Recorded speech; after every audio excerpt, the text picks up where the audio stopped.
While I'm preparing my mystical meals, one of the things that I use in the kitchen is essential oils.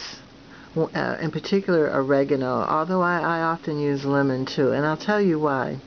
Because oregano has anti-inflammatory properties, antifungal properties, antibacterial, antiviral, antiparasitic properties.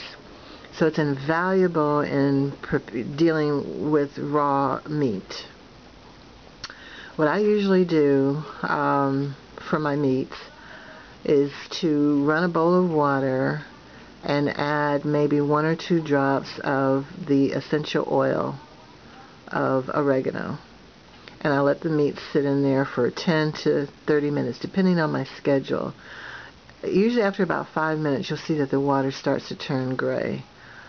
That's something leaving the meat, something that you might have cooked, but because you took the extra step to use the oregano oil, it's leaving the meat. That's how I like to look at it anyway.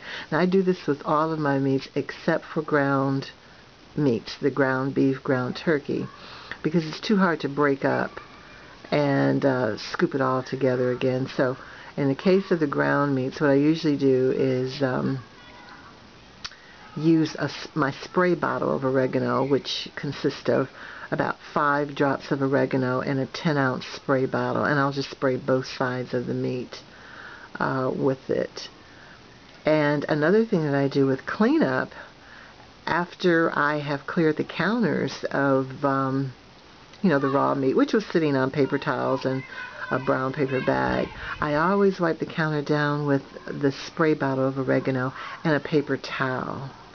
I keep as little as possible of raw things from the dish cloth. So I use like I said, I use the paper towels to wipe down the counters and to make sure that anything that might have soaked through the paper bag or the paper towel from the meat is being cleansed. I remember thinking about this maybe about 5 years ago, about how people can probably harm themselves or make themselves sick in their own kitchens because of food and safety procedures that they're not following. They're not even thinking about it because, let's face it, a lot of us weren't taught this growing up. But this is just stuff that would come to me, because I was, into Zen meals, and so I guess this was just a thought that came and said, hey, add this in preparation for your Zen meal, your mystical meal. Add this, and yeah, it's been very helpful. And right after I thought about how people might be harming themselves in their own kitchens, one of the TV stations had one of those 5-minute special interest topics that was coming up after the news, where they were going to show people how to avoid making themselves sick in their own kitchen. I had a rough idea what they're going to talk about, and I would have listened to it, but I forgot. So I have no idea what they're saying, but here is definitely a helpful hint, because sometimes you've made yourself sick and you didn't even know it. I know, some people handle raw meat and don't wash their hands thoroughly with hot water, and rub your eyes, or you season meat on a countertop or a butcher block, and you didn't sanitize it, and then you put something else, maybe some baked goods, something you were rolling out some dough for something on that same top, and you got sick, and you don't know why. Call it maybe food poisoning, or something just wasn't right.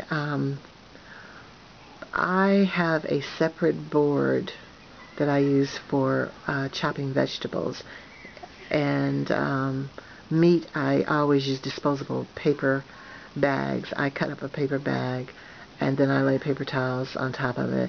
I don't use the chopping block in my house for raw meat, and I don't suggest that anybody else does.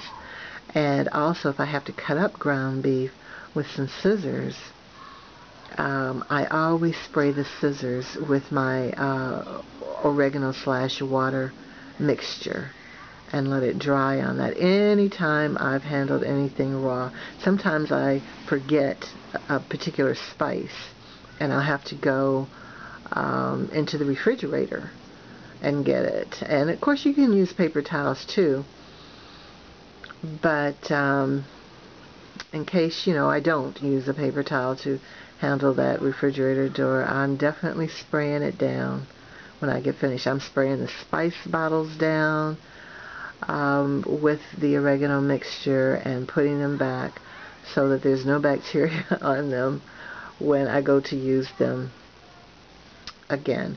So I think it's a really helpful hint. Also, I have to go to the laundromat for quilts, big things.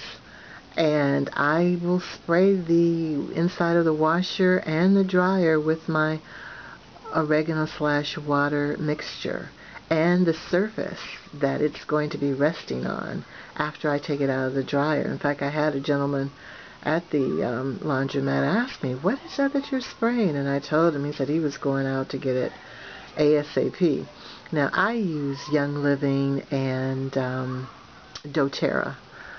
Those are top of the line essential oils. That's my preference.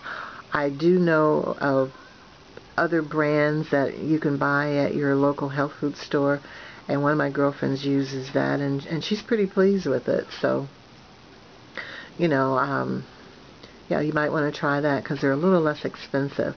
I think I paid something like $30 for a 5 milliliter bottle of oregano oil, but it lasts me over a year.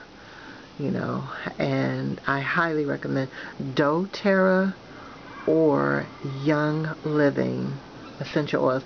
Same thing with the lemon oil. I use lemon oil quite a bit too for the same thing, but my preference is the oregano because it is one of the most potent essential oils that you can buy, and I think it's followed by clove. Clove is the next most potent essential oil, although most of them have the antiviral, anti-inflammatory, antifungal, and antibacterial properties. So these are just nice things to do while you're preparing your mystical meal, to make sure you do some things like that. Okay. Peace out.